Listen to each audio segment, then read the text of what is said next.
Hello students, Anita Chauhan एक बार फिर आपका अपने यूट्यूब चैनल गॉडविल के लर्नर्स क्लासेस में स्वागत करती है। पिछली वीडियो में हमने पढ़ा था प्रकाश मानव नेत्र के बारे में। आज हमारा टॉपिक है prism and rainbow of colours, यानी कि प्रिज्म और इंद्रधनुष का रंग। तो सबसे पहले हम प्रिज्म के बारे में जानेंगे कि प्रिज्म क्या होता है। प्रिज्म क्या होता है? प्रिज्म किसी पारदर्शी माध्यम का वह भाग है। प्रिज्म किसी पारदर्शी माध्यम का वह भाग है जो किसी कोण पर झुके हुए दो समतल पृष्ठों, एक समतल पृष्ठ ये और दूसरा समतल पृष्ठ ये, के बीच घिरा होता है। किन्हीं दो समतल पृष्ठों के बीच किसी कोण पर झुके हुए पृष्ठों के बीच घिरा हुआ एक भाग क्या कहलाएगा? प्रिज्म। तो प्रिज्म किसी पारदर्शी माध्यम का एक भाग होता है जो किसी कोण पर झुके हुए दो समतल पृष्ठों के बीच घिरा होता है, उसे प्रिज्म कहते हैं। जिस कोण पे दोनों पृष्ठ झुके हुए हैं उसे बोलेंगे प्रिज्म कोण। क्या बोलेंगे? प्रिज्म कोण या फिर अपवर्तक कोण। जो ये पृष्ठ है, जो झुके हुए पृष्ठ है, उन्हें बोलेंगे अपवर्तक पृष्ठ। क्या बोलेंगे? अपवर्तक पृष्ठ। और इन पृष्ठों को मिलाने वाली जो रेखा होगी उसे बोलेंगे अपवर्तक कोण या फिर प्रिज्म आधार। अब आता है प्रिज्म द्वारा प्रकाश का अपवर्तन। क्या आता है? प्रिज्म द्वारा प्रकाश का अपवर्तन। ये क्या ले लिया? कांच का एक परिच्छेद ले लिया ABC। कांच का एक प्रिज्म है, उसका एक परिच्छेद यानी कि एक भाग ले लिया ABC। इसमें एक आपतित किरण PQ डाली गई, ठीक है। विरल माध्यम से सघन माध्यम में जा रही प्रकाश किरण, क्योंकि तो कांच का सघन माध्यम हो गया और वायु से जा रही है क्या हो गया? विरल माध्यम। जब प्रकाश किरण सघन माध्यम से विरल माध्यम की ओर जाती है तो वह अपवर्तन के पश्चात अभिलंब की ओर झुक जाती है।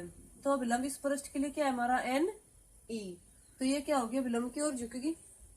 अभिलंब और आपतित किरण के बीच का कोण आपतन कोण, अभिलंब और अपवर्तित किरण के बीच का कोण अपवर्तन कोण। अब ये प्रकाश किरण QR दिशा में चली गई। कौन सी दिशा में चली गई? QR। तो QR प्रकाश किरण AC पृष्ठ के लिए आपतित किरण का कार्य करेगी।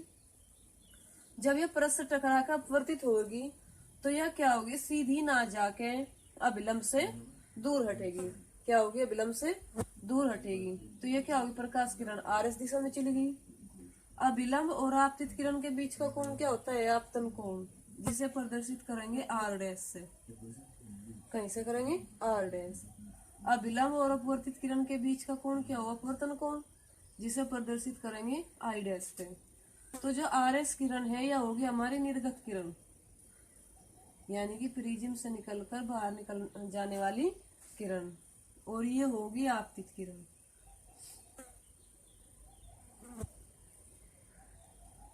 ठीक है। तो हमने क्या किया? PQ प्रकाश किरण को तो आगे की ओर बढ़ा लिया और RS प्रकाश किरण को पीछे की ओर। तो इन दोनों किरणों से जो कोण बना उसे बोलेंगे विचलन कोण। जहां बिंदु D पर कोण बना है उस कोण को क्या बोलेंगे? विचलन कोण। और इसे प्रदर्शित करेंगे डेल्टा से, यानी कि डेल। ग्रीक भाषा का शब्द है क्या है? डेल। और अपवर्तनांक n बराबर होगा प्रिज्म के लिए n बराबर sin A plus del m by 2 पूरे के बटे sin A बाई 2। जहां I तो क्या है? A प्लस डेल m बटे 2 और R क्या है? A बटे 2। A होगा प्रिज्म कोण, A क्या होगा? प्रिज्म कोण या फिर अपवर्तक कोण। डेल m होगा विचलन कोण, ठीक है। अब आता है प्रिज्म द्वारा श्वेत प्रकाश का वर्ण विक्षेपण।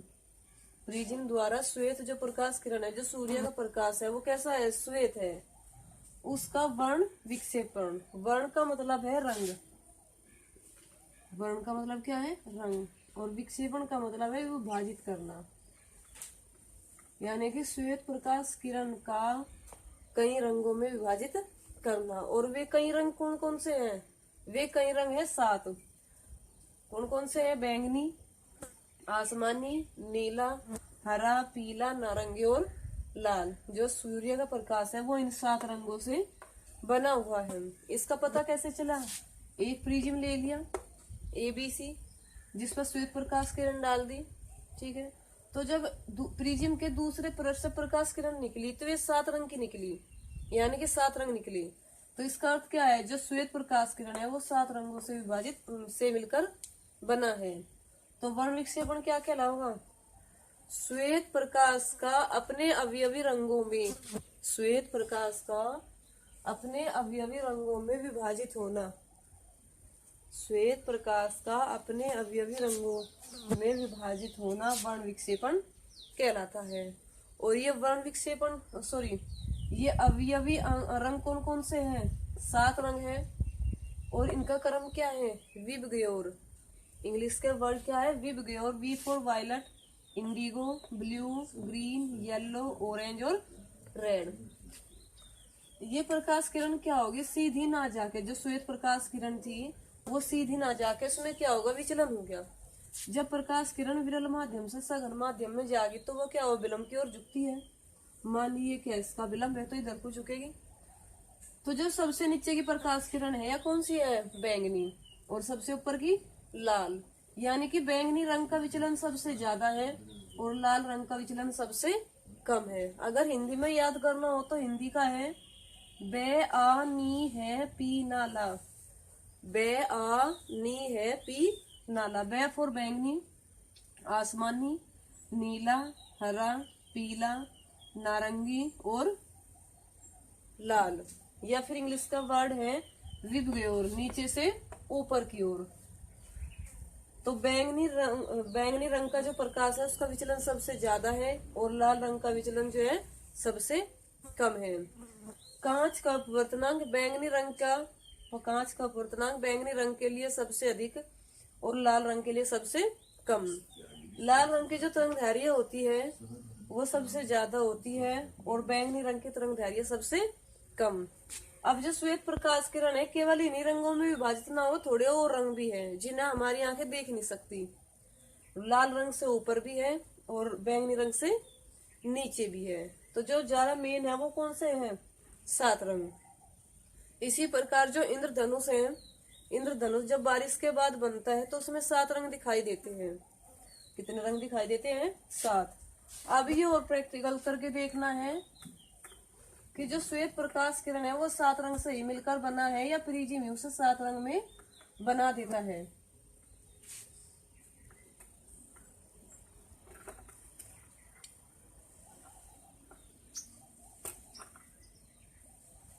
इसके लिए क्या किया गया, एक प्रिज्म ले लिया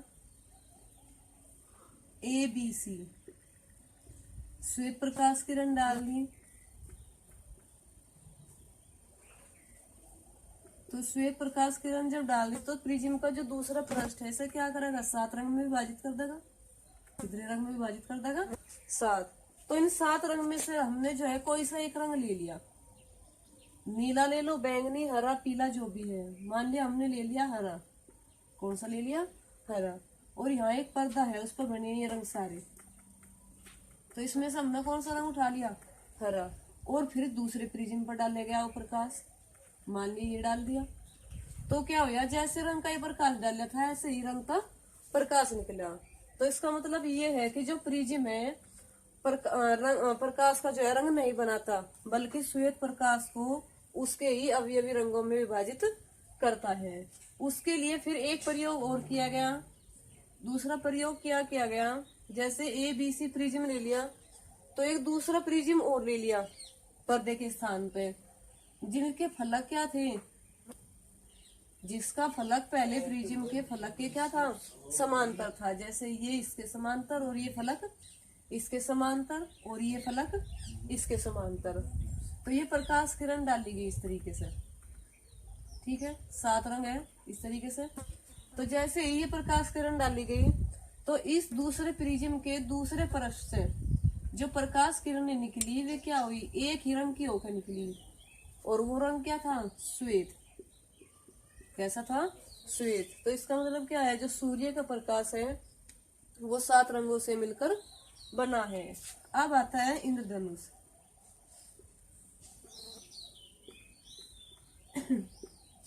इंद्रधनुष क्या है, इंद्रधनुष में कितने रंग होते हैं, 7 रंग। और आपने देखा होगा इंद्रधनुष हमेशा वर्षा के बाद दिखाई देता है। इंद्रधनुष कब दिखाई देता है, वर्षा के बाद। और ये जो है प्राकृतिक स्पेक्ट्रम है, जिसमें 7 रंग बनते हैं। और ये 7 रंग किस प्रकार बनते हैं? बारिश के बाद जब वायुमंडल में जल की छोटी छोटी जो बूंदी होती है वे जो है छोटे प्रिज्म का कार्य करती है। वर्षा के बाद वायुमंडल में आकाश में जल की छोटी छोटी बूंदे प्रिज्म का कार्य करती है।